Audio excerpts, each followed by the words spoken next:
Welcome to The War from Boise, Idaho. This is your host, Adam Graham. If you have a comment, send it to me, box13@greatdetectives.net. Well, today we're going to bring you another episode of Cavalcade of America. This one is called Sky Nursemaid, and it takes a look at the important efforts of the Air Evacuation Transport Service. Well, some of the melodrama in this episode is a little bit over the top. I think overall it's well performed and definitely brings home the importance of this service. So let's go ahead and take a listen from June 28th, 1943. Here is Sky Nursemaid. A Cavalcade of America, sponsored by DuPont, maker of better things for better living through chemistry, presents Maureen O'Sullivan in Sky Nursemaid.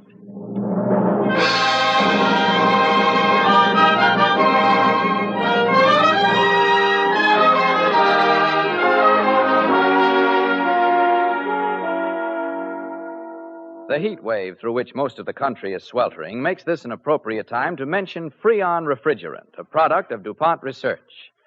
Freon is probably at work right now in your mechanical refrigerator, safeguarding your food. It is extensively used to air-condition shops, restaurants, theaters, and public buildings. Even more important, it is at work in the war. For example, in Navy submarines, it provides the fresh, clean, cool air that enables gallant sailors to wage relentless war on our enemies. Tonight on Cavalcade, we tell the story of a service, an Army Air Force service, so new that it has no history except the history that it's making now, day by day. It is the story of the Air Evacuation Service, which speeds the wounded from the field of battle to hospitals behind the lines. Our radio play, Sky Nursemaid, was written for Cavalcade by Sue Taylor White, and in the role of Nurse Jean Owens is starred Maureen O'Sullivan.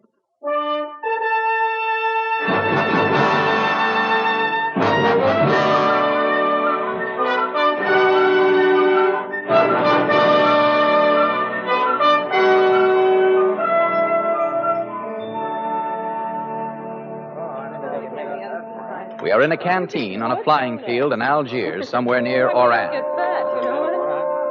Flight number 18. Flight number 18. Outside, a plane is being loaded with war materials for the battlefront. Soon it will return with a cargo of torn and shattered bodies. Inside, pilots and crews and nurses await their flight orders. Flight number 18. Flight number 18 taking off in 15 minutes. Crew report to Hangar 6 immediately. Crew to Hangar 6 immediately. That's you, isn't it, Freddie? That's me, Irene. Just when I get a cup of hot coffee for a change. Here, Edna, it's all yours, including 2 sugars. Oh, thanks, Freddie. Oh, and don't forget, you're taking me to the movies Saturday. Okay, babe. So long, girls. Bye. Bye, Bill. Be seeing you. Good luck. Keep your nose up, Freddie. Cute, isn't he? I like him. Did you say like him or work him? Say, Irene, look who just made a personal appearance. Where? Over by the door. Sergeant Stevens. Oh, I wonder if anybody ever saw that guy smile. Ixnay, here comes Jean. Oh, don't mind me. So Sergeant Stevens isn't a Pollyanna. Oh, So dear. what? Oh, hello, Jean. Sit down. Oh, thank you. Jean, doesn't Sergeant Stevens ever like anything? Yes, just doesn't like his job, that's all. Well, he's in the Army, isn't he? Listen, Irene, he's medical staff sergeant on my plane, and he's a good one. And good ones are hard to find. Say, what's he got on you? Don't be silly. He's just the best staff sergeant I ever had, and I don't want to lose him. I think she's carrying a torch for him. That's what I think. Maybe there's some hidden glamour in his past. Must be in his past, all right. Oh, there are probably lots of things you don't know about Sergeant Stevens. Go on, tell us, Jeannie. Yes, we're listening. Both ears. Oh, rubbish. If a man doesn't fuss all over you, you think he's cold or dumb or something. Well, if you want me to tell you, Lou Stevens isn't dumb. And as my guess, he's got much more feeling than most of those flying Romeos. Oh, Edna, isn't she amusing? Well, I like him, and I don't care who knows it. And if that amuses you, well, you can go right on being amused. Excuse me, Bill, I've got to check over my plane supplies. Sure, Jean. Gee, she's sure got it bad. Can you picture that? For Sourpuss Stevens. All right. But if he comes over here, why don't you girls just talk about the weather? Meaning we're to keep our trap shut, huh? Well, that's a rather crude way of putting it, but you seem to have the idea. Hey, Stevens, grab a cup of coffee and come on over. Okay. Yes, Stevie boy. Come on over and spread a little sunshine. I said stow it, didn't I? All right, Harvard, all right. You listen to his troubles. Me, I'm I'm going to go over and kibitz on that gin rummy game. You coming, Edna? Coming. Bye-bye, honey. Hey, wait for me, Irene. Hiya, Lieutenant. Hi, Stephen. Sit down. How's Tricks? Lousy as usual, sir. Listen, Lou. Why don't you stop beefing all the time about the air evacuation service? It's losing you friends. Not for long. Hey, what did you do? Apply for a transfer? Yeah. Active duty. Now, look, Sky Lou. nursemaid, that's what I am, a sky nursemaid. I'm sick of it. Getting out of this lousy service. It's your job, Lou. An important one. You call that a job? Taking orders from a woman? Bring me some water, Sergeant. Easy with a stretcher, Sergeant. Run and get a bandage, Sergeant. Yes, miss. No, miss. Right away, miss. That isn't what I joined the Army for. If you mean Jean Owen, she's the best nurse in the air service. Well, it's easy for you to talk. You don't have to take orders from her. Listen, when we're in the air, I take her advice, and you know it. That gal's got perfect judgment on what height to fly our wounded. When she gives orders, I take them. It's no use, sir. I made up my mind. Flight number 19. Flight number 19 taking off in 15 minutes. That's us, Crew Lou. report to Hangar 7 immediately. Let's Crew, go. report to Hangar 7 immediately. Yeah, I know. Boss lady is waiting.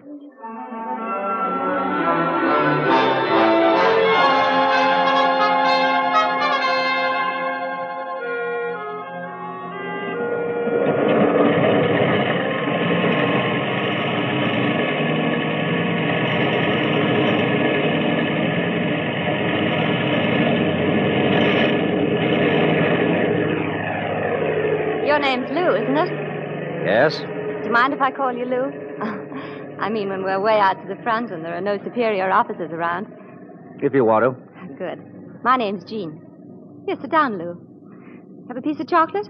No, thank you, miss. Meaning you won't sit down or you won't have any chocolate? Meaning a sergeant is not supposed to sit in the presence of a superior officer, miss. Oh, rot, superior officer. What's the matter with you, anyhow? What makes you such a sorehead? Well, you won't have to put up with me much longer. I'm getting a transfer. Oh, I'm sorry, Lou. Yeah, I'll bet. Oh, you're wrong. I'm really sorry. You're the best staff sergeant I ever had. Well, I'm not sorry. I enlisted in this lousy service for just 2 reasons. No, I guess for just one reason. You mean your kid brother, Jimmy? How did you know? Oh, some of the boys told me. Well, some of the boys talk too much. And when you enlisted, you never thought you'd be taking orders from a woman or be a sky nursemaid, did you? What else do you know? Oh, plenty. You ran a service station in Madison, Wisconsin. Been taking care of Jimmy ever since he was born. Studying to be a doctor, wasn't he? Yeah. That's all he ever wanted to be. The moment he could talk. He must be a wonderful kid, Jimmy. Cream of the crop, that kid. I remember once when he was still in knee breeches. Yes, Lou? Go on, I'd like to hear. Oh, nothing. Is Jimmy much younger than you? Oh, yeah, 10 years. Jimmy's not dumb like me. That kid's smart. Ever since he was 10, I kept telling him, Jimmy, you got brains. You're going to get an education, Jimmy, the best that money can buy. And he got it, too. No, why not? High school, Wisconsin U, medical school. Nothing too good for Jimmy. And then he enlisted. Yeah. 2 more years to go. Kind of broke my heart at first, but then they put him in the medical corps, and I felt a lot better. Oh, that's the reason you enlisted. Yeah, I thought maybe that... Maybe you'd be near him. Maybe. I thought, well, I might pick up things in the medical corps, so when the war's over and Jimmy comes back, I'd know what he was talking about. I see. Well, where's Jimmy now? I don't know. You worried about him? Well, I haven't heard from him since they started that push for Tunis. That's why you want to transfer, isn't it? Well, I figured if I got a gun in my hands, maybe... You might be stationed near enough to keep an eye on him. I'd be asking too much, Jean. I mean, miss. I wish you meant Jean. Well, now think about it. It don't come sort of natural. You a lieutenant, me a non-com. Well, lots of good things don't come naturally, Lou. Sometimes you've got to work for them. You're pretty smart yourself, aren't you? Okay, crew. Stand by for a landing. Coming in now. Oh, I wouldn't say that.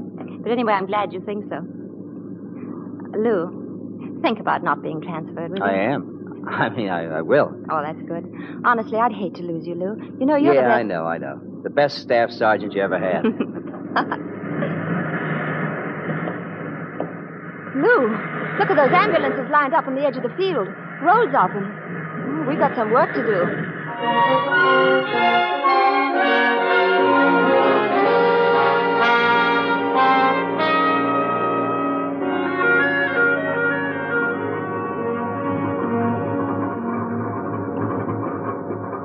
Hello, Major. What's the matter with you? Look, Jeannie, I can't go along with you today. They're coming in too fast. Think you can handle it without me? Oh, I don't like to make this trip without a flight surgeon, Major. You never know what's going to happen. I know, but doctors can't be spared. Casualties too heavy. I wouldn't trust everybody, but you're different, Jeannie. You've got a head on you. Load up now. Okay. All right, boys, bring the stretchers. Now be sure you check each patient's tag first. No, not there. Fill the higher and the lower tiers with the least critical boys. And the worst ones who'll need attention during the flight go in the middle tier. No, don't put the fractures in the tail of the plane. They can't stand the whip winds. Have you got enough cotton pads to put on the fractures, Jeannie? Oh, plenty. Sergeant Stevens. Yes, miss? Take over the clamping of the stretchers, Sergeant. Try sliding them in the way I showed you. Oh, yes, miss. Right away. Jeannie, no. Well, what's the matter, Major? You'll have to call them back, Jeannie. Send them over to the tents to direct the ambulances and check tags. Call him back? Oh, but Major, he's my best loader. Orders, Jeannie. Call him back. Yes, sir. Sergeant Stevens. Yes, miss? I don't want you to load, Sergeant. Report to headquarters. You'll direct ambulances there and check patients' tags. You don't want me to load? Oh, I get it. Sergeant, do as you're told. Yes, miss. Oh, but Major, why? He's my best loader. He's been trying to transfer, and I've been trying to keep him. I'd like to know why. Easy, Jeannie, easy. I'm sorry, Major. You know about his kid brother, Jimmy? Yes, the one he sent to medical school. You're taking him back. Oh, no. Bad, Major? 50-50 chance. I'd hold him for the next flight if I could, but he won't last it. Oh, poor Lou. Lou? I mean, Sergeant Stevens. Oh, I see. Oh, I'm sorry, Major, but I understand, Jeannie. Oh, he's so grand, Major. All that touchy crust on the outside, but underneath, he's crazy about that kid brother of his, isn't he? Oh, yes. Jimmy's just what he wanted to be, don't you see? Educated, a Well, doctor. that's why I sent him away, Jeannie. How'd it happen? Well, Jimmy went out on a first aid party. The Germans got their range and raked them with machine gun bullets. Jimmy got it in the abdomen. Lost much blood? Too much. Transfusions, Major? 3. We may have to give him another. Well, I've done it before. Good. I'll load him last. Try not to let Stevens know. You'll have a tough enough flight anyhow. I'll try. And, Jeannie, one thing more. Yes, Major? Watch your altitude. Be sure that Bill flies under 14,000.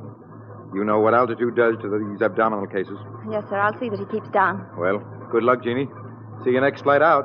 Hope I can go back with you then. I hope so, Major. Goodbye. Get yourself some sleep. Where do you want this one, miss? Is he the last? No, miss. There's one more to come. Let's see. Who's on this stretcher?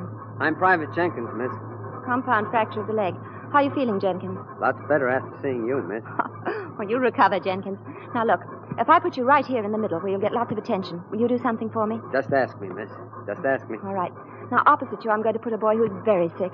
Will you keep an eye on him for me, Jenkins? Anything you say, miss. All right. Now, if he begins to breathe hard or anything like that, no matter what I'm doing, call me, will you? Just rest easy, miss. You can count on Jenkins. Okay. I'll let you load, miss. 3 walking wounded waiting outside, if you can take them. Last stretcher coming in. Thanks, Sergeant. You take on the 3 ambulatory cases. Put them far forward and make them comfortable. I'll load the last stretcher myself. Let me give you a hand with that one. Sergeant, I said take the ambulatories forward and make them comfortable. Yes, miss. All right, you 3 guys, up forward and make yourselves comfortable. You heard what the lieutenant said, didn't you? Easy on that stretcher, boys, easy. I'll fix the clamp. All right. That's all. Stretcher bearers off the plane. All off, please. And give the signal for the takeoff.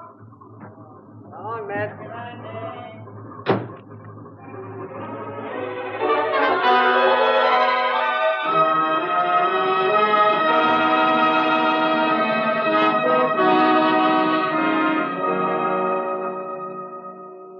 You are listening to The Cavalcade of America, sponsored by DuPont and starring Maureen O'Sullivan in Sky Nursemaid, a story of the flying ambulance service between the front line and base hospitals.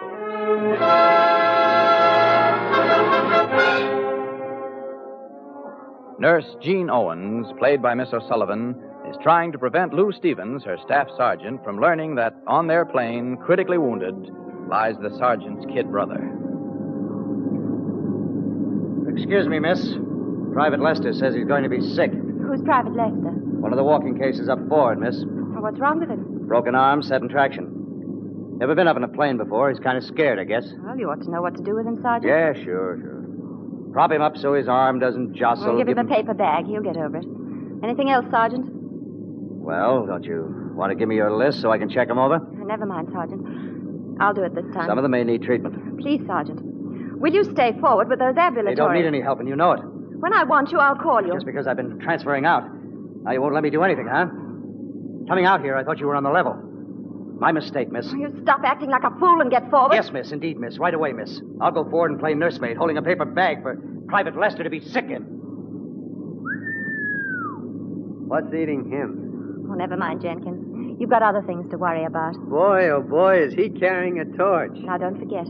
You're keeping an eye on that kid across the aisle, huh? Yeah, well, he's dead to the world. He ain't flipped a muscle yet. Ooh. Now what's eating you? Ooh.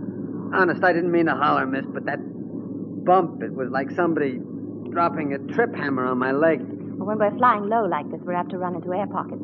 Look, if I lift your leg, do you think you can slip one of these cotton pads right here?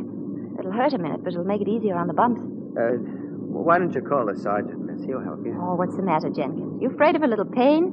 Okay, I'll slip it under. Where's the pad? Here. Now. Quick, under more. Under. There you are. Feels better, doesn't it? Yeah. Yeah, I think it does. Say, you're pretty good, ain't you?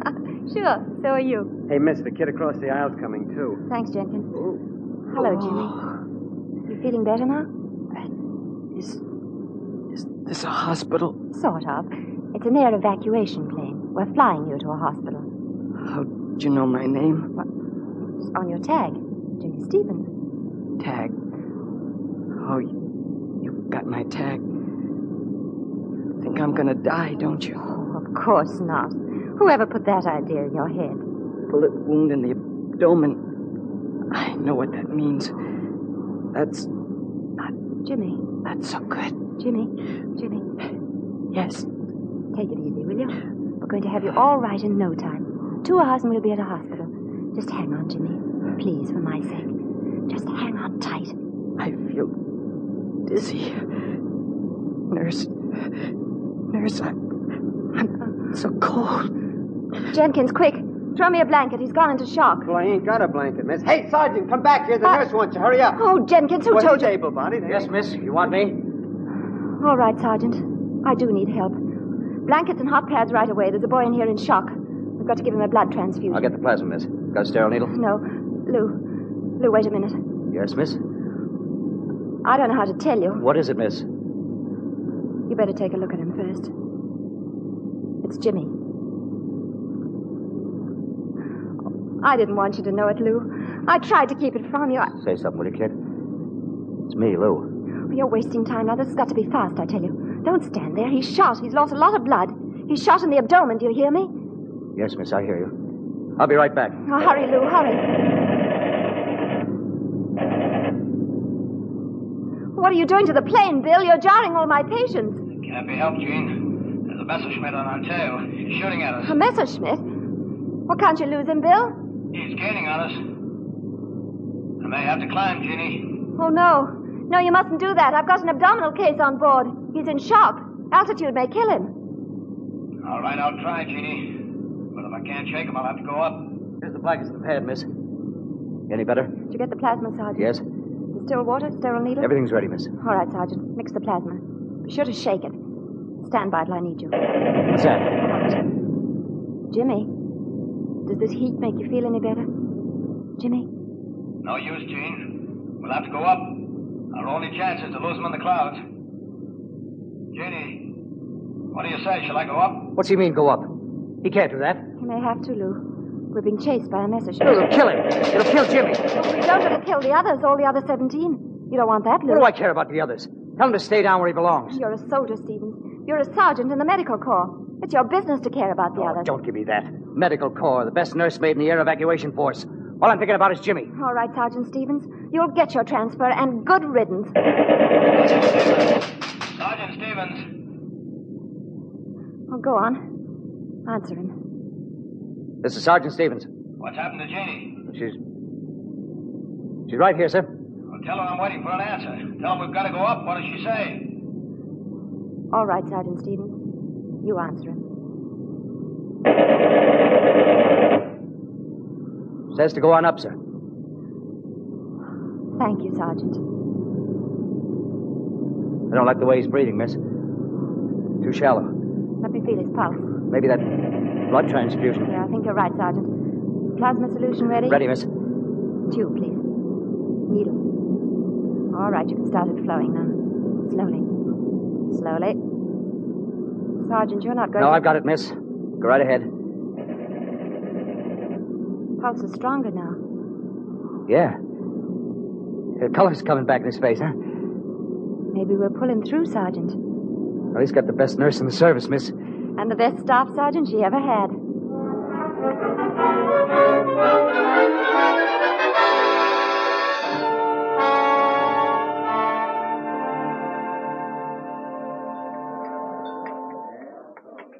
Flight number 18.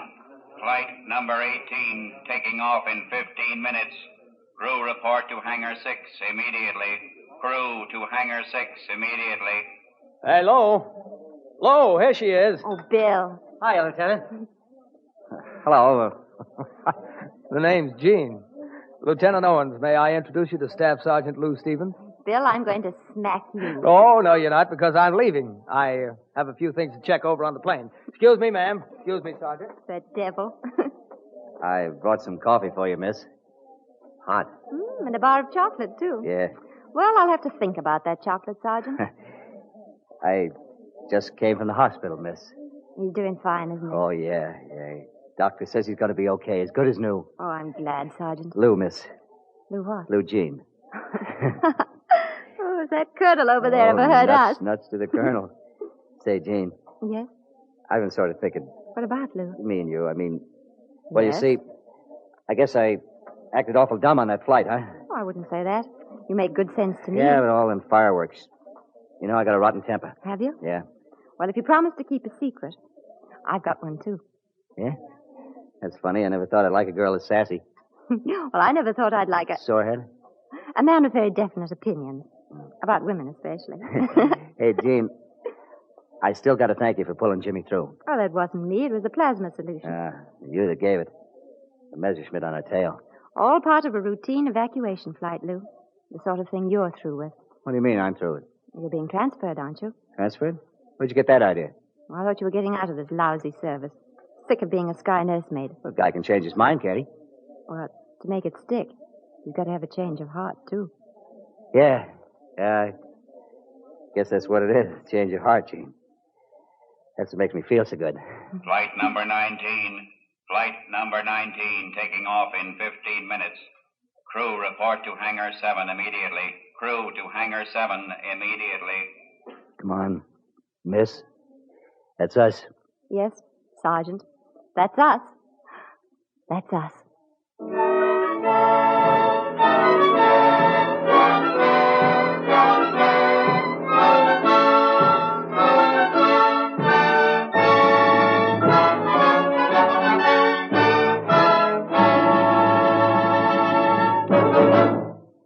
Thank you, Maureen O'Sullivan.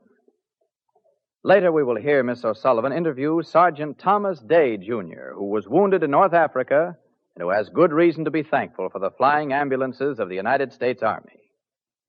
Before we hear from them, we want to tell you more about a chemical refrigerant at work in the war.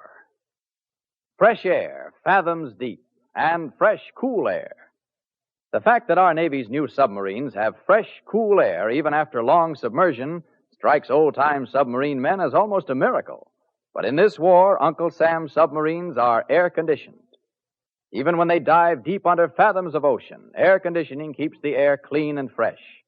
The men can even smoke, something that raises the eyebrows and also the hair of pioneer submen who had to be supremely careful that nothing should foul their scanty, precious air supply. And even if a modern submarine comes to the surface in the blistering heat of a tropical noonday in the South Pacific, even if the deck plates under the sunshine grow hot enough to fry eggs, air conditioning keeps the inside below decks cool and comfortable. The refrigerant used for air conditioning and food refrigeration in a submarine must be absolutely safe. It must be non-poisonous, it must have no odor, it must not support flame. It must not explode or decompose if it comes in contact with the electric stoves in the galley. It must not interfere with the chemicals that purify the air. That's why the Navy's submarines use Freon 12 refrigerant. And as if keeping the air fresh many fathoms down weren't enough, the newest submarine air conditioning equipment does something more. It's of the reverse cycle type. Not only does it cool the air when the subs are cruising in tropical waters, but it warms it when they're operating in the Arctic. Freon 12 is manufactured by Kinetic Chemicals Incorporated, a subsidiary of the DuPont Company of Wilmington, Delaware. There are several types of Freon fluorine refrigerants for different kinds of refrigerating machinery. They are manufactured chemically from carbon in the form of charcoal, sulfur, chlorine from common salt, oxygen from the air, water, and a mineral called fluorspar. We have them because chemists developed new syntheses that had never been used before. Thanks to Freon 12, the same dependable, safe chemical compound that safeguards the food in your own refrigerator, the gallant men aboard our Navy submarines breathe fresh, cool air, a humanitarian wartime use of one of the DuPont better things for better living through chemistry.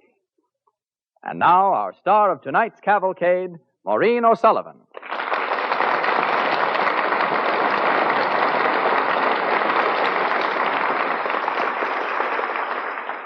It's been a privilege to present on Cavalcade this drama of the Air Evacuation Transport Service. The extent of this service may be judged from the fact that of 9,500 wounded in North Africa, 7,000 were flown from battle zones to hospitals, with less than 2% of casualties fatal. But here is a soldier who has had first-hand knowledge of this new humanitarian service, Staff Sergeant Thomas Day, Jr., of Ardsley, New York. What do you think of the Air Transport Service, Sergeant Day? Pretty swell, Miss O'Sullivan. If it wasn't for their plane service, I probably wouldn't be here today. Well, will you tell us about it, just as you told me this afternoon? I got mine at Mature with just about dusk the eve of Good Friday, April 22nd, when the Americans were driving the final push that eventually drove the Germans out of Africa. Our trucks were just starting to move. The one I was riding in ran over a landmine, 11 pounds of TNT. The truck was blown to pieces, my left leg with it. I was able to crawl clear of the burning truck, take myself for Talbots, and sprinkle the sulfur powder on the wound. I never lost consciousness. 5 minutes later, a doctor picked me up in an ambulance, made a tourniquet out of his own belt, and got me to first aid. I had 3 plasma transfusions before I was evacuated to Ramby Plain, the same base which is the scene of our part of tonight's cavalcade. I'm afraid I've never made it in an ambulance. Oran was heaven. You'll never know just how good it was to be there and to be back in America a little over a month later. The Army Evacuation Service is really tops. Take it from one who knows. Thank you, Sergeant Day. Good luck.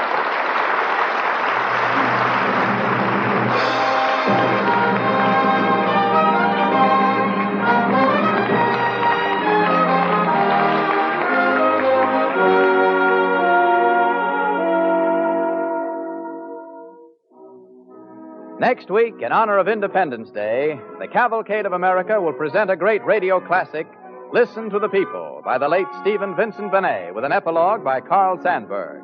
Our star will be Ethel Barrymore.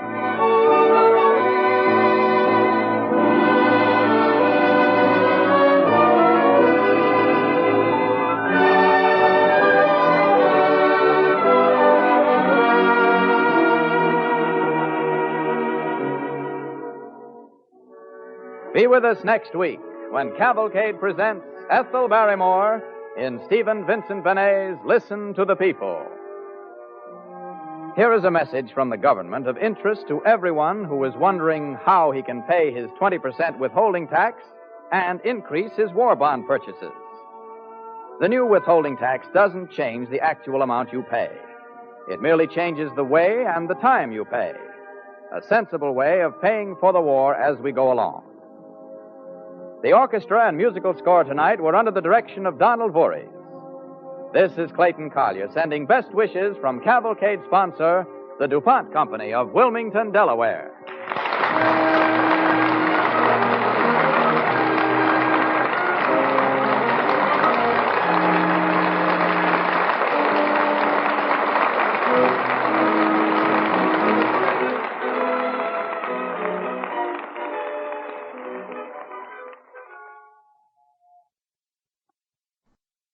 That will do it for today. If you have a comment, email me, box13@greatdetectives.net. I welcome your story or that of loved ones who served during World War II. Ken Curlin provides our opening theme music, kencurlin.com. I am your host, Adam Graham.